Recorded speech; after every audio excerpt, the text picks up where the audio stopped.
வச்சுக்கிட்டு அந்த பொண்ணு காட்டிலே ஒரு வீட்டில் வேலைக்கு சேர்ந்துட்டா.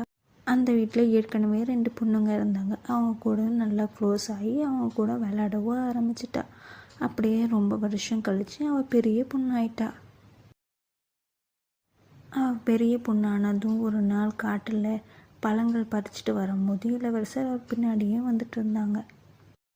இளவரசர் தன் கூட சின்ன வயசில் வளர்ந்த பையன்னு சொல்லி அவளுக்கு தெரிஞ்சிருந்தும் அதை அவள் காட்டிக்காமல் நடந்து போனான்.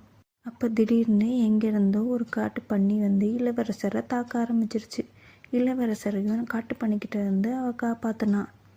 இளவரசரும் தன்னை காப்பாற்றினதுக்கு என்ன பரிசு வேணும்னு கேட்டதுக்கு இளவரசரோட கல்யாணத்துக்கு அவர் பக்கத்தில் நின்று அவரை வாழ்த்தணும்னு சொல்லி கேட்டுக்கிட்டா.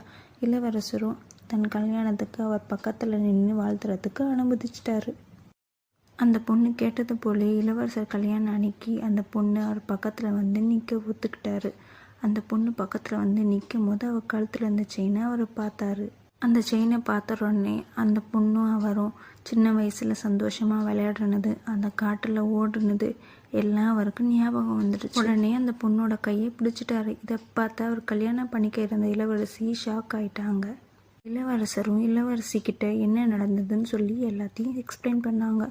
இளவரசியும் எல்லாரும் புரிஞ்சுக்கிட்டு தான் மன்னிக்கிறதாவும் நீங்கள் கல்யாணம் பண்ணிக்கோங்கன்னு சொல்லி ஒத்துக்கிட்டாங்க. அதுக்கப்புறம் இவங்க 2 பேரும் சந்தோஷமாக இருந்தாங்க.